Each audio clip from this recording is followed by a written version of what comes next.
iDROPPA.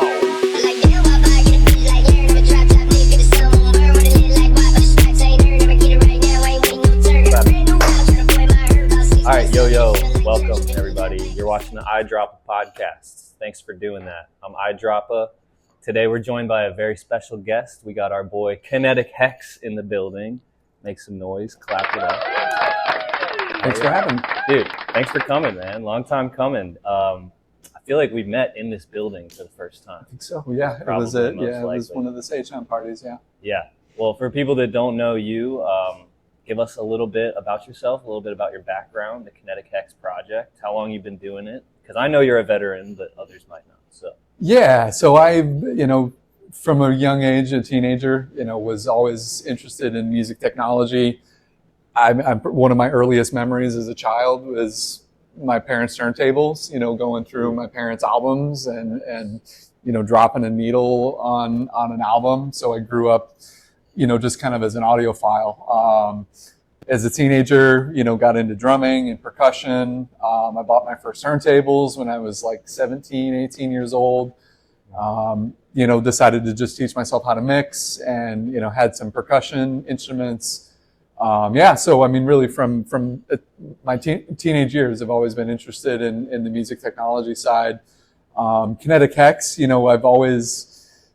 I produced beats, and I had a lot of these beats that I had just kind of kept offline, and didn't really publish them just because I was terrified and didn't really have the focus to be able to like finish a song, But yeah, it's been kind of a journey. I really released my first KineticHex music a couple of years ago, and I had all these tracks that I had just been sitting on for all these years, and I decided, okay, for my 40th birthday, I want to release one track, and all I'm going to do is focus on one song, and I know I can have all these other songs, all these other beats, all these other things I can do. But I said, let me just hone in on one song.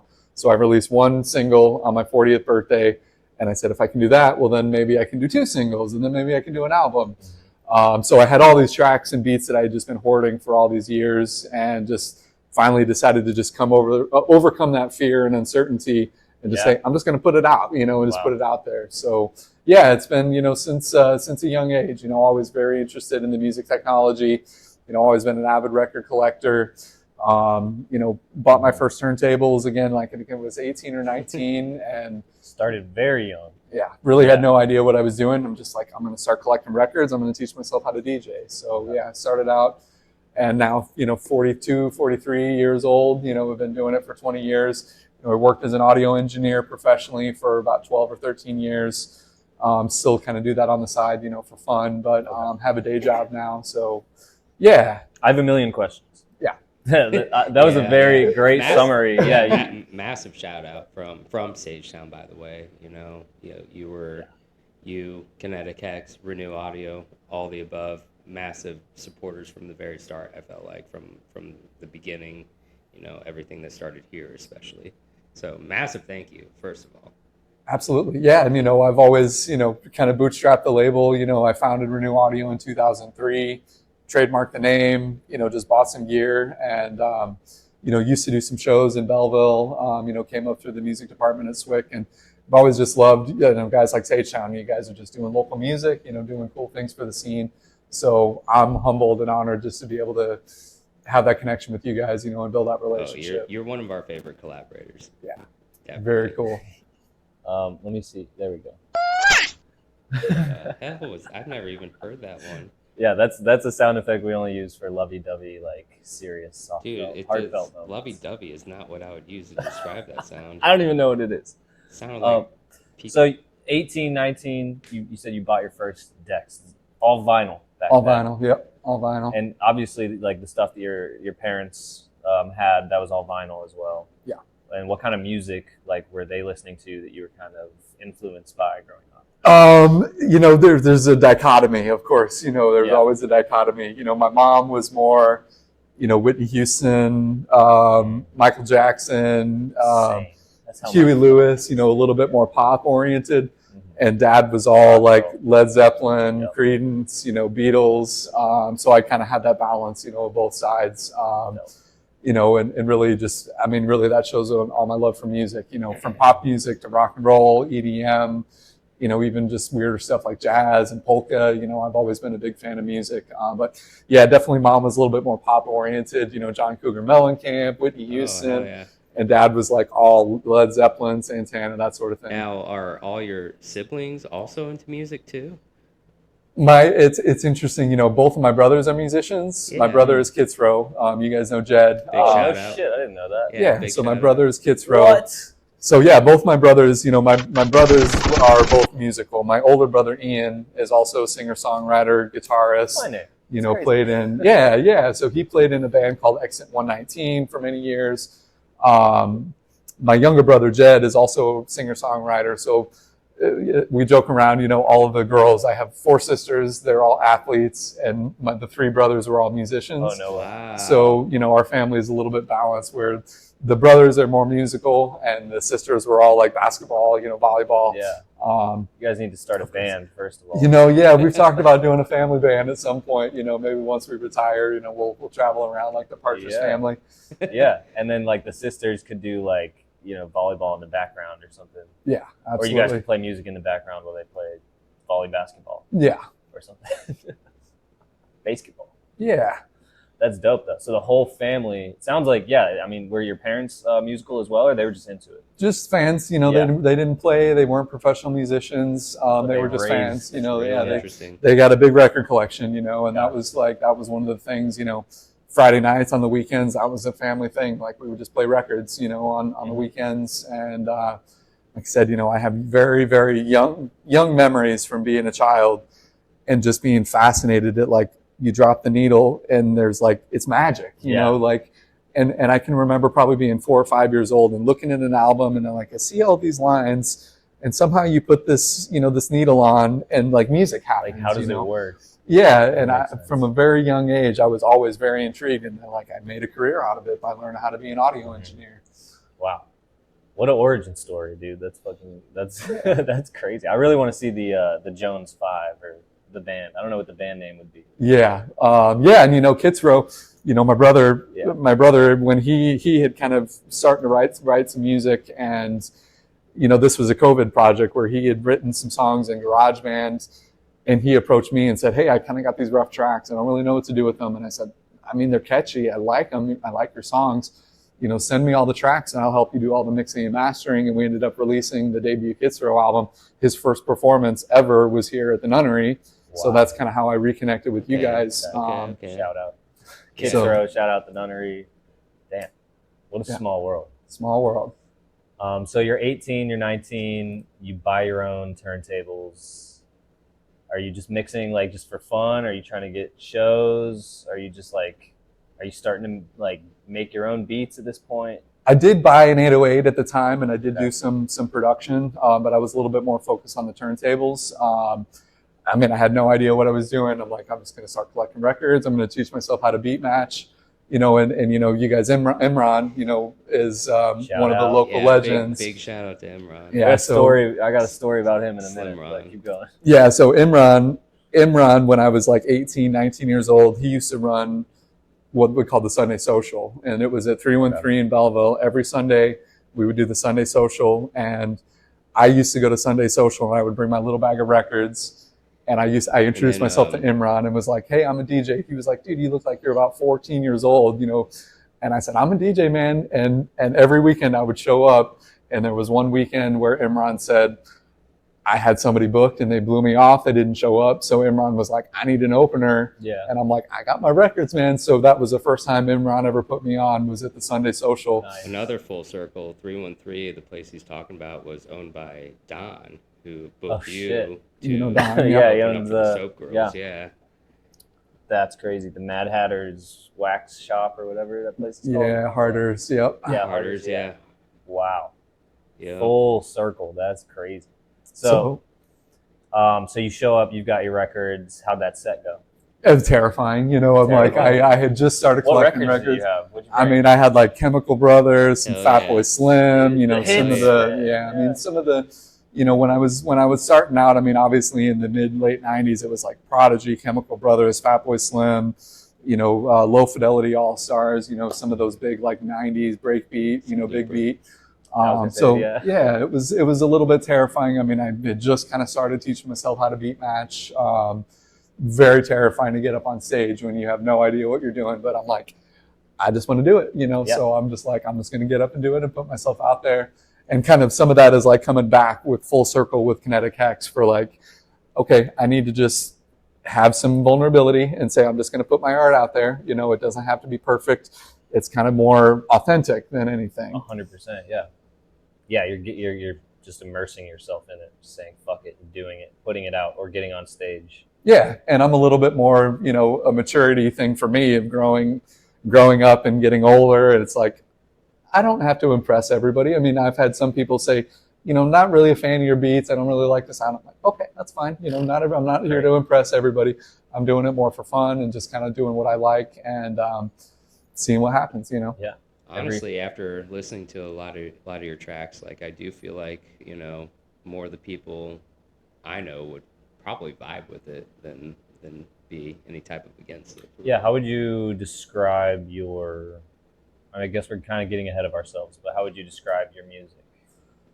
It's kind of electronic eccentric, you know. It's my ADD does not allow me to just say, hey, I'm just going to be a house music producer or just like a rhythm producer. You know, I have a whole backlog of like drum and bass beats that are like 160, 170 that I haven't released yet. Some stuff that's lower tempo, you know, 70, 80 beats per minute. Some stuff that's more like UKG, you know, 120, 140. Mm-hmm. So it kind of covers the gamut. You know, it's some of it kind of has more of a breakbeat, kind of a trip hop feel. I mean, I did a tech house remix, you know, for this artist. It's just kind of more of a straightforward tech house remix. I did a trip hop remix, you know, or actually a trip hop collaboration that just came out earlier this year, where I had an artist from New Zealand, Melissa Cox. Shout out to Melissa. We've collaborated on 2 songs. So yeah, I remixed one of her songs last year, and then she did some vocals on one of my beats this year. So we have 2 tracks out. Sweet. So kind of eccentric. Yeah, I would say you even get into like the vaporwave, you know, category sometimes. Like, yeah, you really go flying through. Yeah. So you just kind of make whatever you want. Pretty much, yeah. Just kind of, you know, and there's some days where I'll just go in the studio and I'll just noodle on my keyboard and piano and just kind of play, just doing some sound designs. Some days I'll come in, I just want to start like with a, you know, 8-bar loop and kind of build a beat. So, you know, creatively it kind of ebbs and flows. There's some days where I'm like, I just want to noodle a little bit. Yeah. And then some days where I'm like, okay, I have to finish one track. So I'll open up one song and like hyper focus on a track. So, you know, it ebbs and flows as common with artists. But my big thing is I just love writing. You know, I just love being in the lab.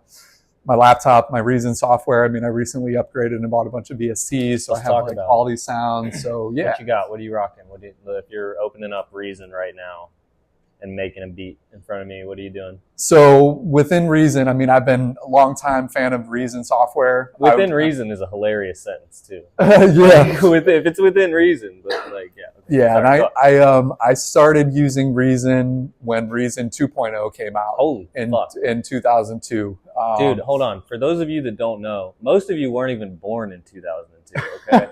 Let's just put that out there. What version of Reason are they on now? They're on 14 now. Yeah, they just released version 14. So I've been an avid Reason user since version 2.0. Dude. And they should like send you a certificate. I've been trying to get them to sponsor. Yeah, I've been tagging Reason Gang and trying to post and trying to get Reason. Shout out to Reason, man. Yeah. Shout out to Reason. If you guys want to sponsor me, hit me up. So wait, okay, sorry, keep going. Do you have? I want to ask real quick. Do you have like Maelstrom, all that shit? Yeah, Maelstrom is one of the subs that I use. Maelstrom is one of my big ones. Yeah, I mean all the VSTs in Reason. I mean, there's so many cool sounds. We need to get you that sponsorship, bro. Yeah. Yeah, so I mean, there's some days where I'll come in, I'm like, I just have to finish a song, you know, so I'll just focus on a song. Yeah. But really, you know, the Reason software, the only limitation is your imagination. You know, the soft synths are so powerful these days that the only thing that limits you is your compute, your processing power, your storage, and how much you want to spend on these VSTs. Yeah. So what are you producing on? You said a laptop? Yeah. So my Mac is where I run Reason, and I have some drum machines. Everything is kind of running through Reason. My primary drum machine is my MPC-X, which is, you know, kind of the flagship MPC. And I do have an Akai Advanced 61. Yeah, so Akai, you know, also Akai if you want to sponsor me.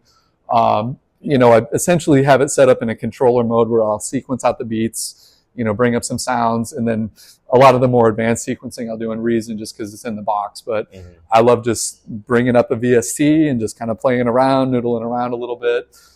If I don't like a sound, then I'm like, okay, I'll trash it and move on to something different. But yeah, the MPC-X is kind of my primary drum machine I'm using. And you're using like stock sounds of the MPC-X, or are you bringing in your own sound? A little bit of both. The MPC does have a lot of really good sounds. I'm actually working on a couple songs right now where I have like the drums and then some synths sequenced out in the MPC, and that's all running natively within the MPC software. You can also run the MPC just like as a controller where you just trigger the VSCs from Reason. Yeah.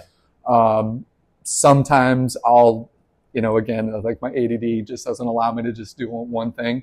A couple of the beats that I'm working on, I've been going through and using some of these stock kits from the MPC, and I'm like, oh my God, these kits sound so freaking good. So I'm like, let me just, put a drum machine, just sequence out a loop, within the MPC, and then I'll layer on some soft synths from Reason. So it's a little bit of everything. That's cool. I like how you have like integrated kind of both. Yeah. You can use You're really good at sounds. explaining it too, like compared to some of our other. You're really good at it, dude. Yeah, and it's a passion of mine. I mean, I one of the reasons I don't do as many events, I'm not really out actively pushing myself as a DJ and performer, is because I just like being in the lab. I spend weekends just writing. I'll spend Sundays playing records, and Friday nights, Saturday nights, I'll crank up my PA and play around with my beats and stuff at home. So yeah, that's kind of my big thing. I just love being in the lab. Dude, yeah, if I never, might be a weird sentence, but if I never had to like prepare another DJ set again and I could just produce, like I'd be so happy with that. Unfortunately, like I do a lot of preparation for DJ sets now. I used to do more like freestyle stuff, but now I put in like hours and hours and hours of prep.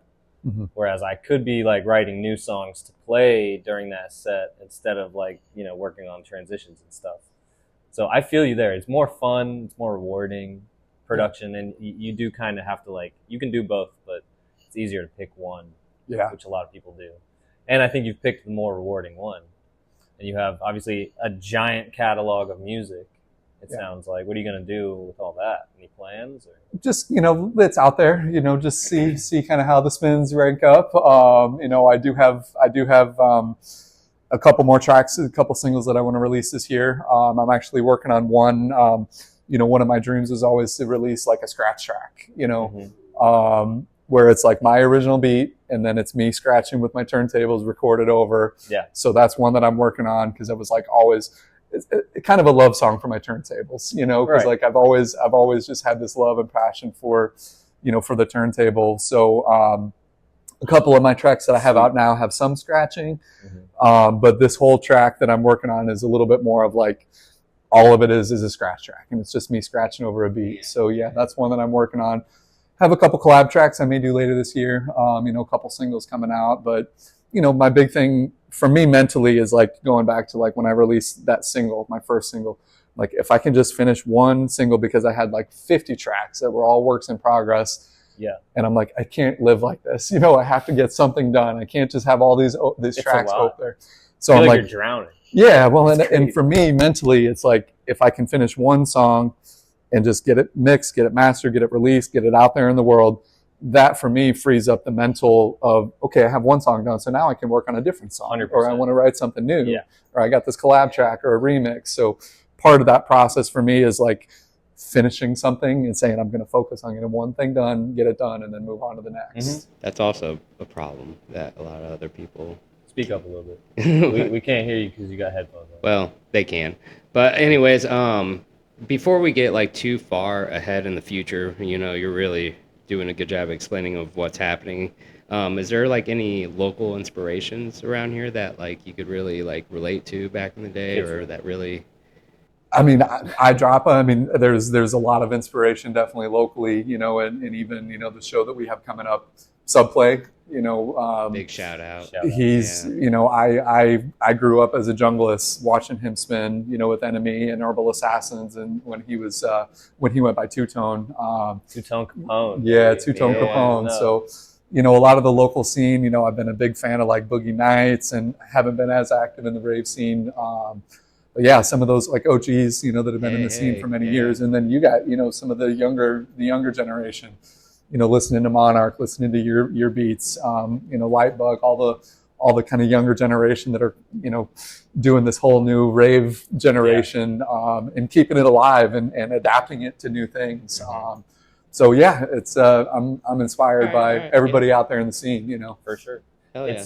It's like the mutual benefit of the rave generations.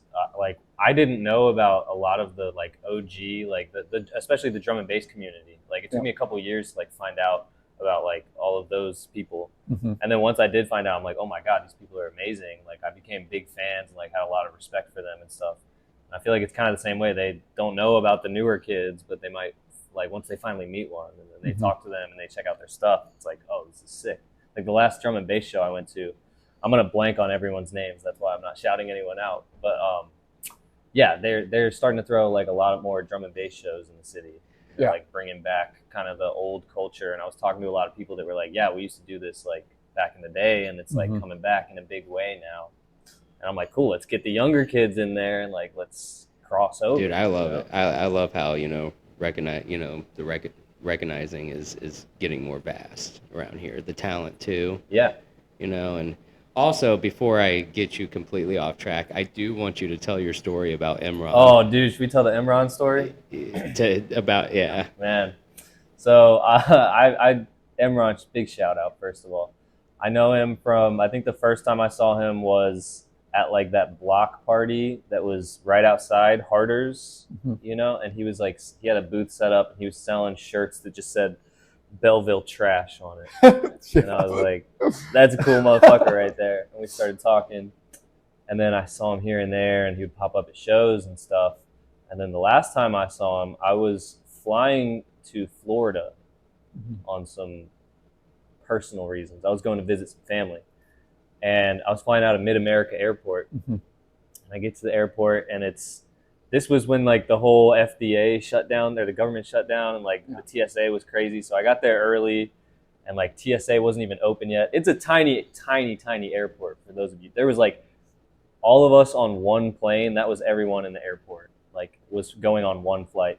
So I stopped at the bar to get a couple drinks in me because I'm there quite early. And the bar is filled because everyone else has the same idea. It's a bunch of old people also going to Florida. And I'm looking, and the bartender is Imran. And I'm like, oh, I recognize him. I don't know if he recognizes me, so I'm not going to say anything. So I just kind of sit down at the bar. And then as he's pouring someone's drink, he just looks over at me. He's like, hey, I know you. You're a DJ, right? You're iDROPPA. What up, iDROPPA? What are you doing? And I'm like, oh, fuck, dude. Like, he put me on blast in front of all these people. Like, these old people, like, turned and looked at me. They're like, should we know you? Like, are you a performer? And I'm like, yes. And then it was amazing, dude. He got me so drunk. Long story short, he got me insanely drunk. He kept giving me a bunch of free beer. And then I was like the last person on the plane, and I woke up, I was in Florida. Dude, he got you feeling famous by the time you got on that plane. Dude, yeah, he had people like on their phones like, sounds like we should know who you are. And I'm like, you shouldn't. Like, but you should tip this bartender more than you've ever tipped any bartender. Yeah. It was great to see him. And then every time I'm at the airport since, I peek my head in and see if he's there. Yeah, he's a good guy. You know, like I said, he was one of the first people to put me on stage, you know, and we were just always really close friends, you know, ever since then. And then, of course, he joined Foo Fops and was a part of the Foo Fops. And so, yeah, as far as local legends go, like, you know. Give him a time reference. What year was that? 05, 06. Yeah, that's when they started Foo Fops. And it was originally Imran and Junior and Angel, and Glax came in. So yeah, those guys toured with Afro Man or something. Yep. They toured with Afro Man. Yeah, he DJ'd for Afro Man. So yeah, sick guys. Legends, man.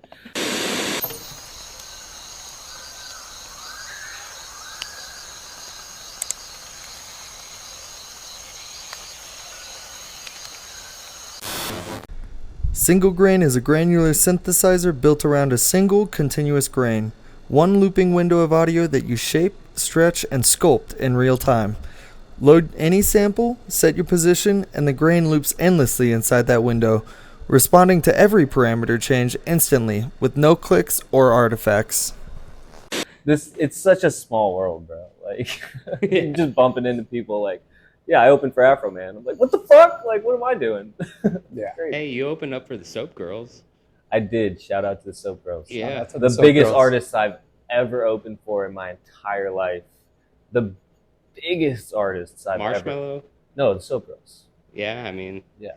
they are pretty I worldwide. know. I should be wearing their merch right now. Anyway, so let's roll back time a little bit to maybe when you first started producing, and like were you finishing songs, or were you just having a bunch of ideas and like starting new stuff, or how does that work? I was not very good about finishing songs. So No one is. No one is. I know Reason 2.0 got me hooked. I've been addicted to Reason ever since. And one of the first things, and probably where my mind was absolutely blown, Reason was the first digital audio workstation to do the rack flip, where you would hit tab and it would flip the rack and you could virtually patch. Session mode. Yeah. Yeah. Wait. So in Ableton, this is what the tab does. It goes from session mode, where you can like drag stuff in, to this is like the NPC friendly version. So you basically, it flips the rack. So like if you're looking at like a soft synth, the Subtractor or Maelstrom, you see all the different interface, the buttons, all your different sliders, envelopes, oscillators. With the rack flip, it flips it around and you can virtually patch. Like it actually flips it. Okay. Yeah, and you can virtually patch, all of your instruments. So for me, I was like, I know you can do all this patching in a studio with physical cables, but you can do this virtually in software now. And I was like, my mind was blown. I'm like, I'm going to be a Reason user for the rest of my life. Yeah. And you don't have to buy all these giant fucking analog. It's virtual patching. Yeah. It's a lot of virtual patching. Yeah. So I wasn't very good about finishing songs. I had a lot of songs that I had just kind of started playing around with. Actually, the scratch track that I was mentioning earlier, I think I started 15 years ago, just kind of a simple breakbeat.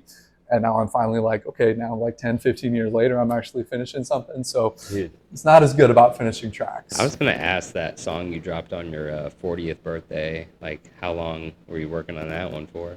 That one, it was probably about a year or two. 40 years. Yeah. Obviously. I think I had kind of sketched out the original melody and kind of some of the original, some of the soft synth sounds. But that was one that I had like spent a lot of time on focusing, and I'm like, this is good enough that I could release something. It's called Fly to the Monarch. Was kind of inspired by, in my home studio, my garden is right outside, so I'm like watching butterflies and kind of watching the pollinators, watching the flowers. Flight of the Bumblebee is a song. Drop a clip. Yeah. Flight of the Bumblebee or Flight of the Monarch? No, drop a clip of his song. Are you okay with that? Sure. Cut to a clip.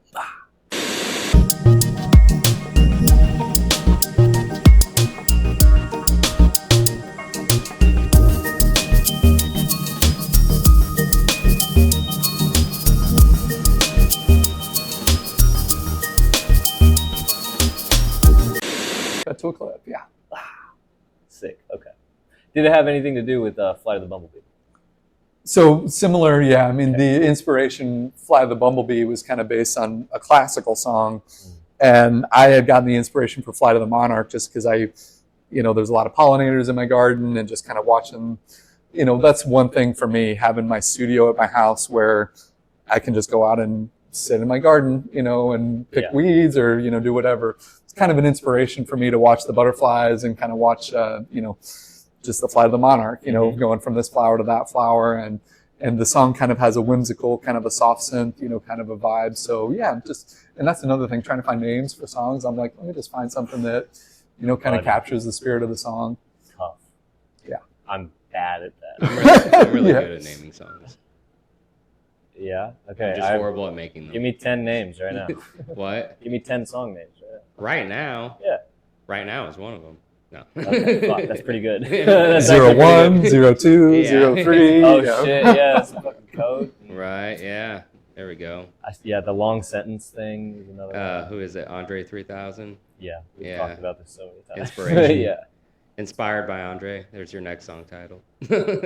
Don't Sue Me, Andre 3000. Yeah, Don't Sue Me, Andre 3000. And other members of Outkast.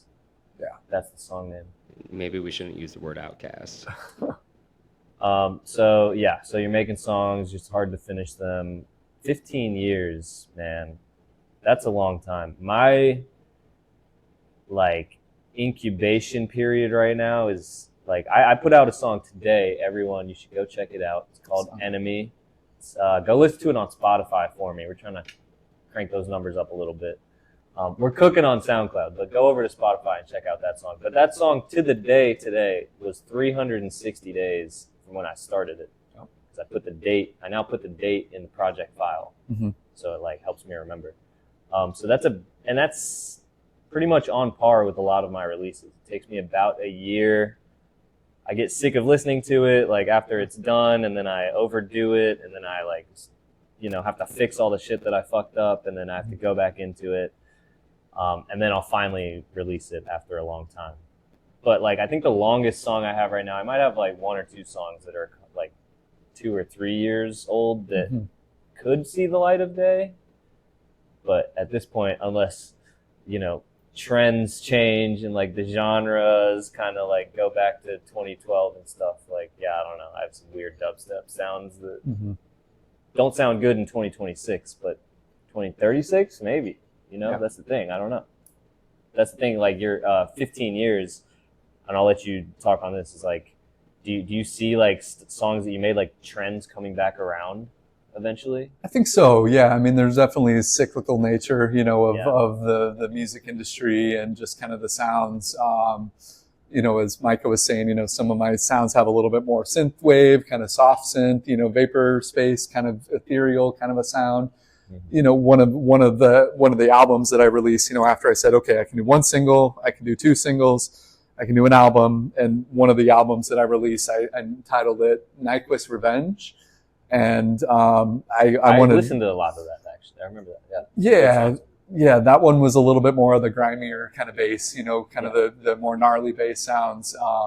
And I named it Nyquist Revenge because Harry Nyquist was kind of the father of digital audio recording. Originally invented the Nyquist theorem, which is what like all digital audio is based off of, the Nyquist rules and theorem. So I'm like, what do you think, Harry? Yeah, and that's a little bit more of the music technology side, but I'm like, what do you think Harry Nyquist would think of like all this weird bass music, and dubstep? And so I decided to call this album Nyquist Revenge, thinking of like, the revenge of all of his digital audio stuff that he kind of envisioned. But yeah, it's proud. Yeah, I think that there's, some of the stuff. I mean, this new track that I just released with Time is a little bit more, along the lines of like Massive Attack, kind of like 90s trip hop vibe, a little bit more, of a down tempo. Right? Yeah, so definitely cycles, in the industry. Yeah. I mean, I don't know if we might be tapped into like different lanes, but yeah, the trip hop phase is like coming back in a big kind of way, like it was in like 2014, 2015, 2016, it kind of died down, but now it's kind of sweeping back up, it feels like. Yeah. So start releasing some of those older songs, man. Yeah. You never know. Yeah, I'm on the like monthly release is kind of what I've been doing, give or take a little bit. Do you have any kind of schedule that you stick to, or just? I'm going to try to do monthly. I don't know if I'll be able to have a track out every month. Working on the scratch track that I mentioned.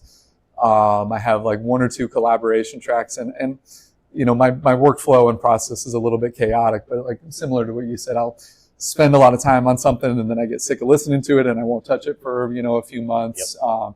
But I do have, I don't know, probably 3 or 4 songs that are like close to being finished that I really need to just come up with a schedule, for the second half of the year.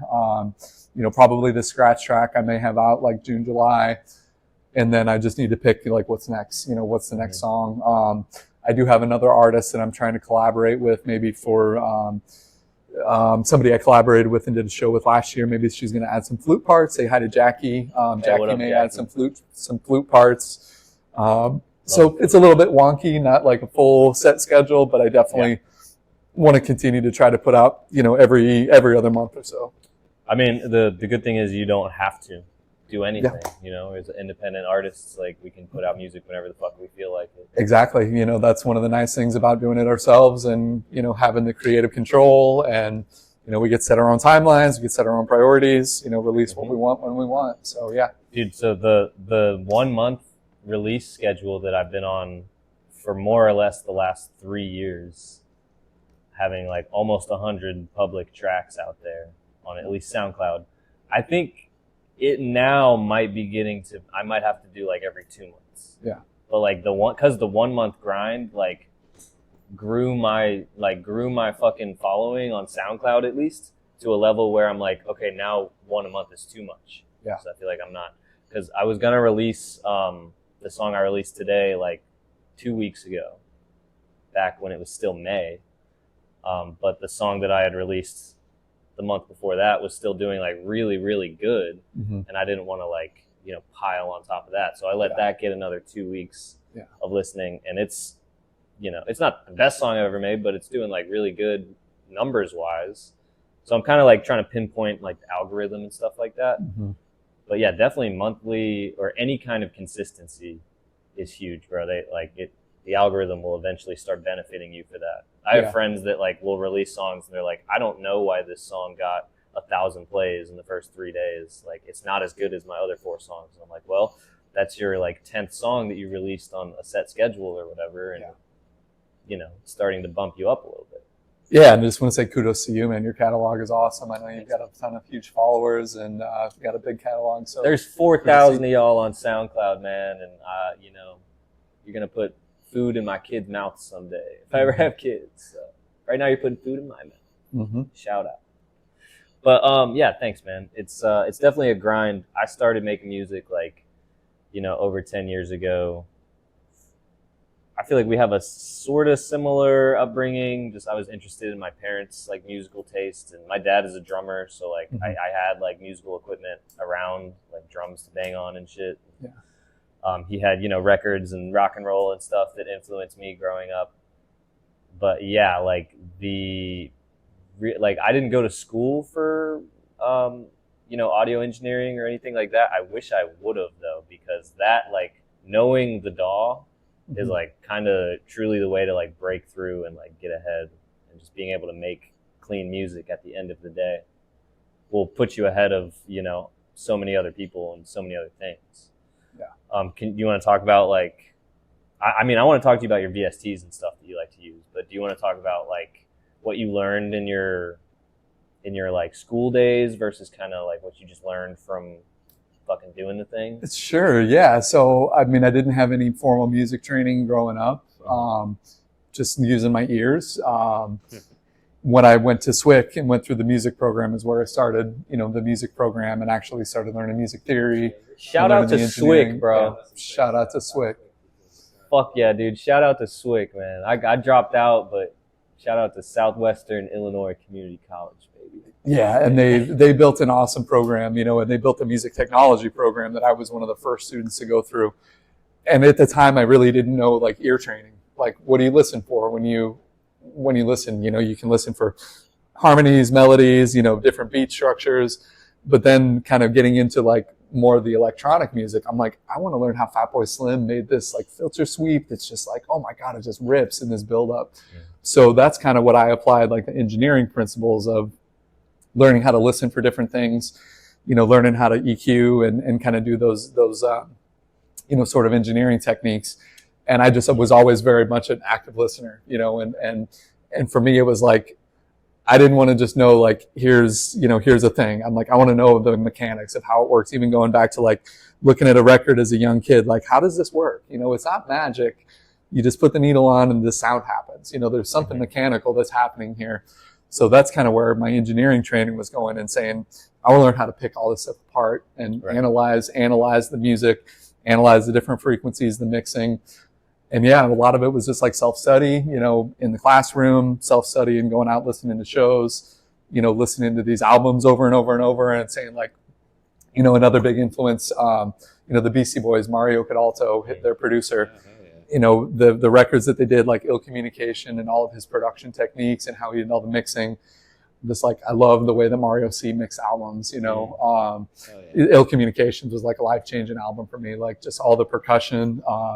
So yeah, really just, having that interest in the engineering side and saying, I don't want to just be a passive listener. Like, I want to learn how to make this stuff, So yeah, that kind of just started a lifelong journey. And had to take a little bit of time off. I had some writer's block for a few years where I'm like, I can't write anything just because I just had writer's block. But, coming out of that, I've been really creative and, have been blessed to be able to, be in the studio, work with some big celebrities, in my past work with Nelly and, Extreme Institute by Nelly and Carl Napa and those guys.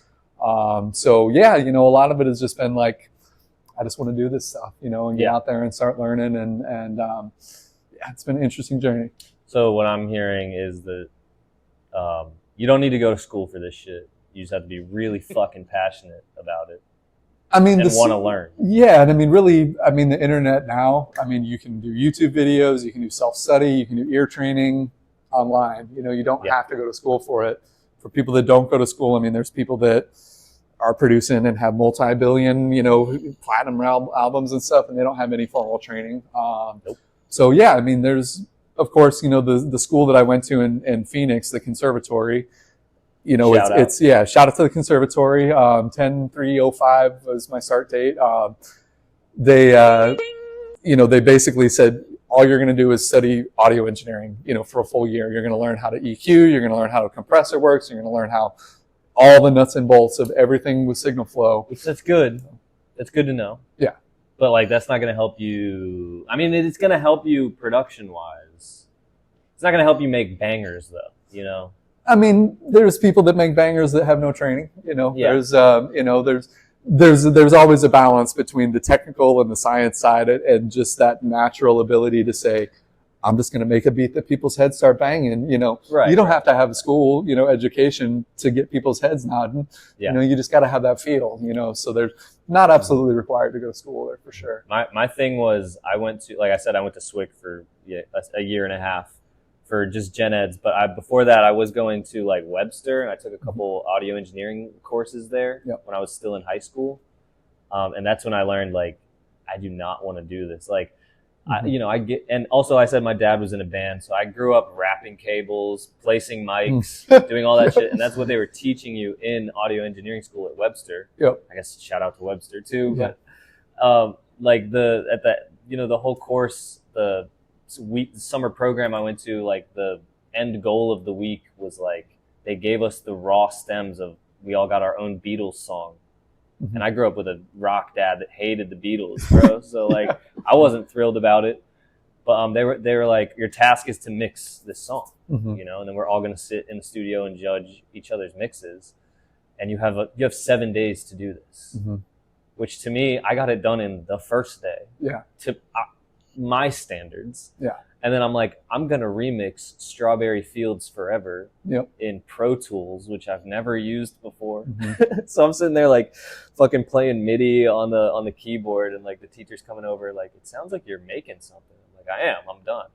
I did this shit's boring to me. I want to make new music and shit like that. So I kind of learned that that wasn't necessarily for me, but you could learn still some good skills from doing that for sure. Yeah, the fundamentals of how frequencies are operating, some of the physics of low frequencies with subwoofers are going to behave differently than high frequencies. Some of those foundational engineering pieces. It's helpful, not necessary. Not really necessary to make good music. Right.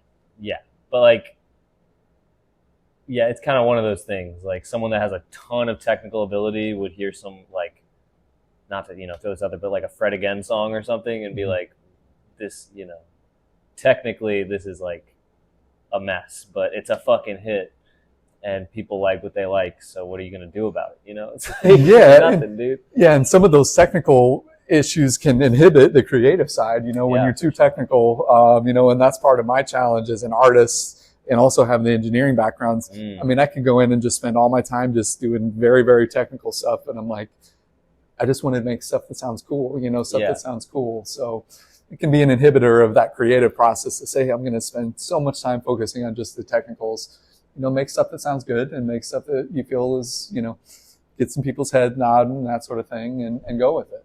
Are you able to kind of do that while you're producing? Can you can you delegate and be like, all right, I could spend 5 hours working on this, EQing this sound right now, or I can move on to the next part? Are you one or the other? Because I'm more of I'll do this later and just finish the structure of the song and then come back to it. Yeah, and it's a little bit of both. You know, I will spend some days where I'll just kind of go like down a rabbit hole of just doing like a lot of filter sweeps and a lot of EQ and you know, that's kind of more like a final polish that I'll do for a song. Sure. But I've also started, you know, and I'm kind of trying to break out of my, you know, focus lock. And this is something that within reason, you know, for many years, I would just go in and open up the same drum machine. And I'm like, why do all these things sound the same? And I'm like, well, I'm using the same drum machine over and over. So I've started to try to do things like, I'm just going to do something random and I'm just going to bring up a new soft synth and I'm going to program it out with, you know, a different type of a beat or just, Kind of you know, even just paint at the wall, you know, seeing what happens. yeah. And I mean, I'll just noodle around on the keyboard a little bit and I'll just, you know, spend like a couple hours just writing and playing around and then I'll just save it and it's just kind of there. And then I have some tracks and I'm like closer to polishing, you know, and finishing the tracks. But yeah, I mean, there's some days where I'm just going to go in a rabbit hole and I'm going to do a lot of filter sweeping and a lot of EQing. But then, like you said, I'm like, I want to get something done. So I'm like, I got to just say, hey, this is done. You know, that's part of one of the advantages and the disadvantage of having all the digital VSTs. And it's like, you have option anxiety. You can tweak until your heart's desire. I can say, I'm going to work on a remix for 50 years and I'm never going to complete anything because there's always going to be a new sound. So you have to balance that out with like, okay, I have to get something done and I want to finish and I have to get the song out by next month. Then I got to just, you know, I got to make a decision and I got to say, this is done, you know. So balancing that with, we always have the ability to add in more sounds, go in and tweak things. Right. But I also want to like get things done, you know, at the same time. Yeah. I learned like the virtue of decisiveness when producing like a long time ago. And then, if you don't like it later, you can change it. But there's no reason you could spend, like, when you have the creative energy, you don't, like, you know, don't fucking just waste it on one thing. Like, use it. Because I very much, like, have the energy or I don't. So I'm either in the mood to produce or I'm fucking not. Yeah. So, like, when I have it, I don't want to, like, toil on something that's, like, super tedious. I'd rather just, you know, be in the flow state, like, create something, whatever. I'll go in later. Another thing I do is like I'll have like intro days or I'll have like most of the time I'm trying to make drops. I'm working on drops and stuff. But sometimes if the tank is empty, I'm like, all right, I'm just going to go work on the intros and like maybe a bridge or something. Yeah.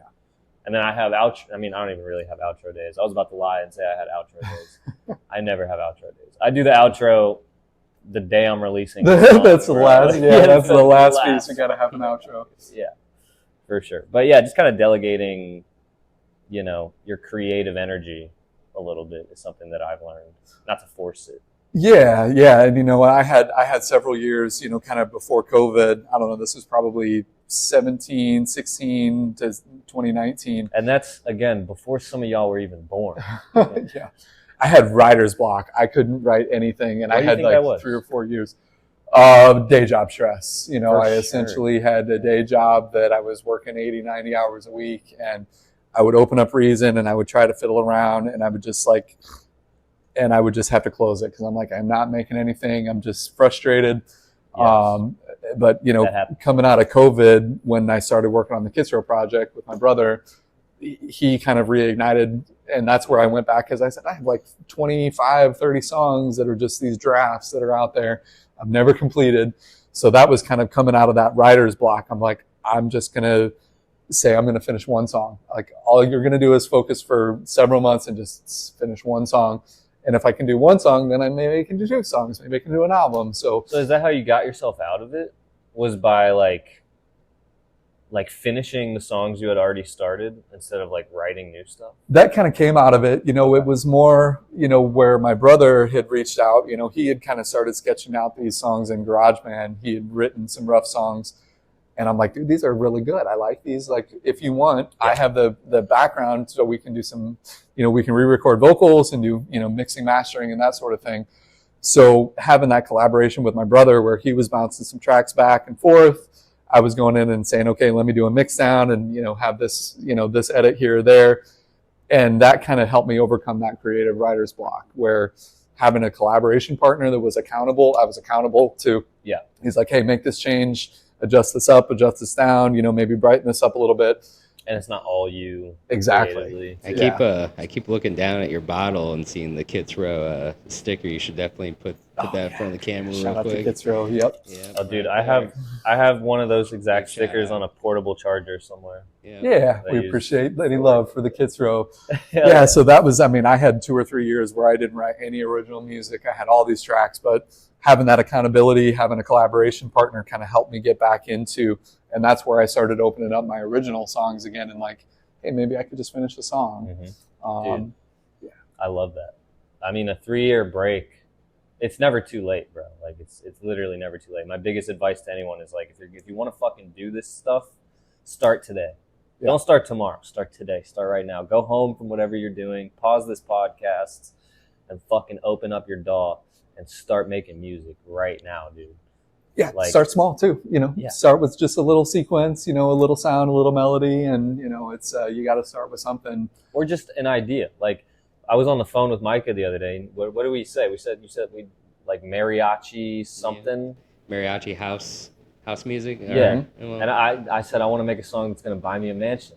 yeah, is what I that was said. the original conversation. So I thought. mansion, mariachi, house. I took those 3 words and I fucking made something out of it. Yeah. In like 15 minutes. And what yeah. do you it's not, maybe it'll buy me a mansion, maybe it won't, but But hey, now I'm excited to get to see you play. Yeah. And Yes. yeah, Let's there's been pivot. now as KineticHex, you've only got to play a couple times now, right? Or maybe one. And like you want to talk about that? Yeah, I performed a couple times with my drum machine. So like all DAW lists with my MPC. Did a podcast, did kind of a live webinar, and then did the Halloween show here at the Nunnery. That is a little bit more of like, I have a sequence in my MPC and it's just like live drum machines. I've been kind of working on a set for years, kind of playing off and on. But I am doing a DJ set, for the show on the 27th. I'll have a couple originals sprinkled in with just some of my favorite weird bass music, I think. Yeah. Now he beat me to it, but he said the show on the 27th, and what he's talking about is a straight up Yeah, pop up a flyer. magazine Boom. 20th anniversary party. Check it out. This is what it looks like. Look at this whole lineup. All these people. Yeah, and actually, you have more of a backstory behind that than even I do. You want to explain the history of what's going down with that a little bit? Yeah, so we're doing a 20th anniversary party for Straight Up Magazine. My friends started Straight Up Magazine in Belleville. Big shout out to Dylan. Yeah, Dylan. Yeah, Shout out. Dylan and Mr. Seibert Yes. and Charlie, Daniel, all those guys. Jake, on the Gesso side. They wanted to just do a local magazine, to cover local music arts. And in 2006, they just decided to start Straight Up Magazine. So this will be a 20th anniversary, just to kind of celebrate 20 years. They did 74 editions of the magazine, covered all the local music scene, local art scene, and actually helped launch some local artists, kind of in a bigger national scene. There's You want local, to reach over there, actually.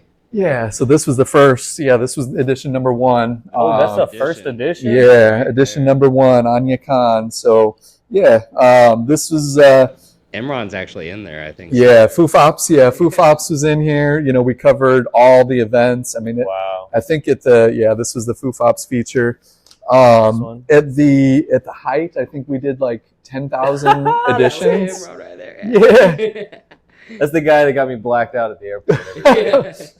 Yeah, and I mean, at the height, I think we did like 10,000 hard copies, and we distributed to like 500 Wow. locations.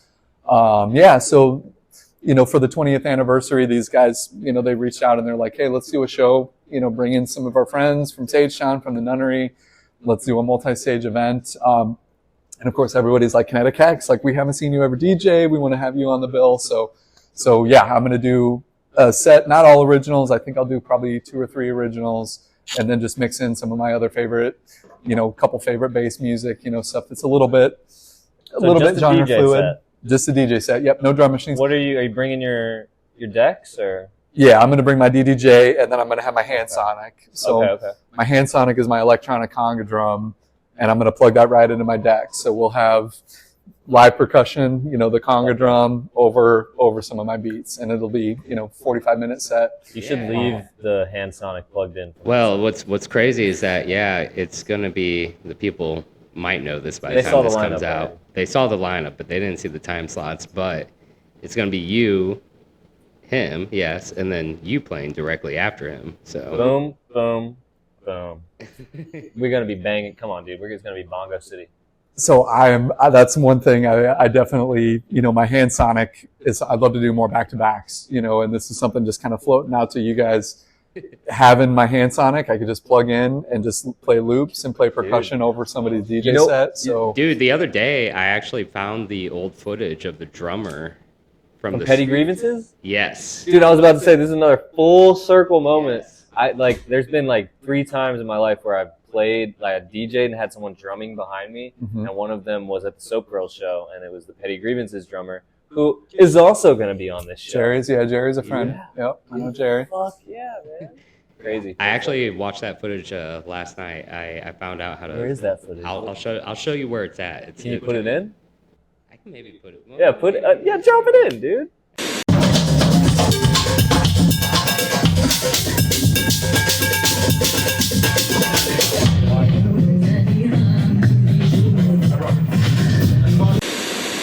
Put it in the pod. All right. If you didn't put it in, leave a comment and say, boo or something. Say the producer sucks. Yeah.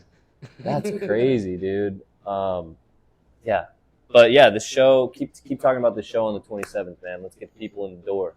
Yeah, what else is going on? Massive 3-stage event. I know us with Sage Sound, we're covering one of the stages. We're going to be doing it in the, it's hard to explain. Like a lot of people call it a grotto when it's not, but a grotto. It's a very, it's an in-between. It's a liminal space. It's big patio vibes. Kind of a courtyard, yeah. Big, Kind of an honestly, it's indoor a courtyard. It's a courtyard, yeah. Courtyard. We should have said. It's more of a courtyard than anything, but it's dope. It's got just come check it out. Yeah. I don't even want to like ruin it for people. That space is Belleville, Illinois. If you're in St. Louis, it's right across the river.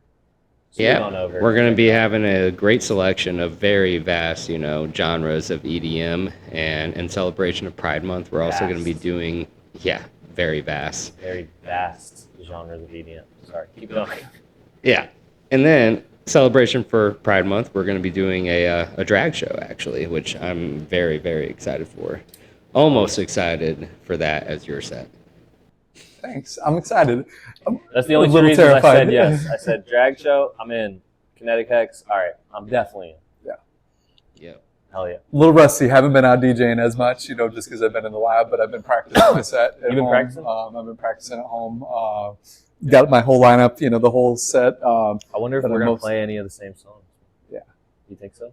Probably not. He said probably not. You're not playing anything from after 2005? I got 1 or 2 from after 2005. Okay. One or two. Geez. Okay, honestly, I don't know why I said 2005. Probably 2025. Honestly. Yeah. Well, one of the originals that I'm playing is my UKG track that I released last year. So that'll be one of the originals. Dude, UKG's coming back big time. Yeah. Big time. Which I'm sure you know, but big time. Shout out to Fred again. Yeah. Yeah. I'm excited as fuck for your set. I think you should play all originals, but what do I know? If you do, I will. Yep, and then on the other hand, we have the Nunnery throwing down with their own stage. That's going to be headlined by Petty Grievances and DEF CON. Big shout out. Bro, that one's going to be crazy. So you have a drag show, you have a rave, and you have a fucking punk rock show.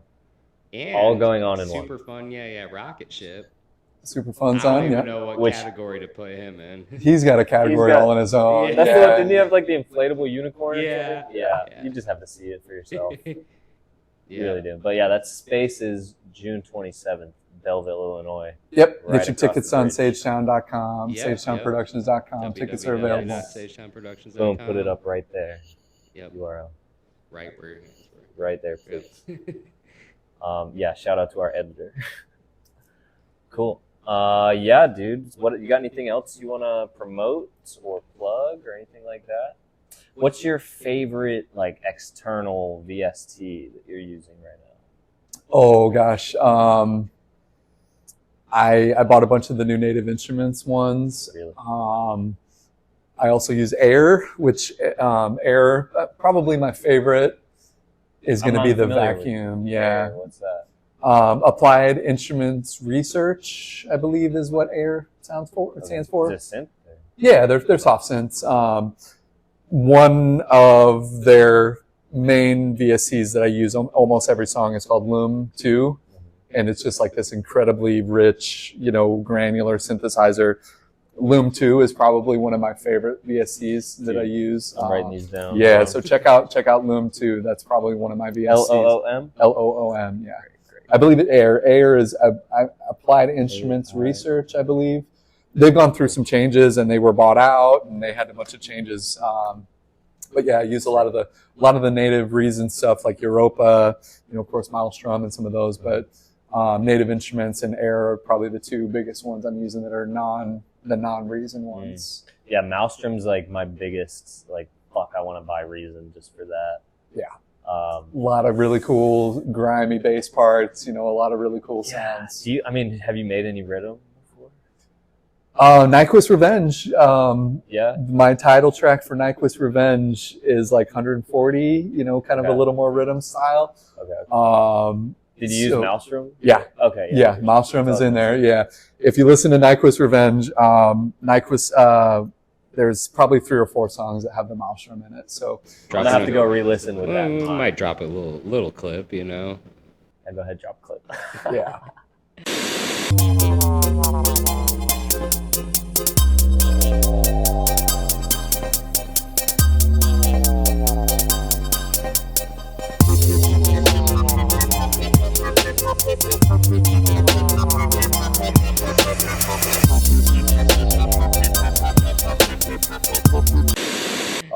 The Maelstrom has a lot of just really cool, like LFO, like kind of Mr. Oizo sounding very grimy, sub bass sound. So yeah, Maelstrom is one of my favorites. Who are your biggest inspirations, production wise?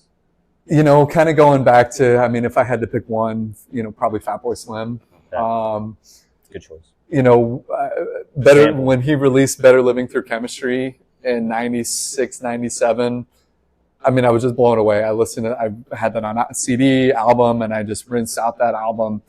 And for me, it was like, I knew Norman Cook was in like a punk band, but then just decided, I'm going to be like an electronic artist. So he just gathered a bunch of his gear and released this Fatboy Slim album.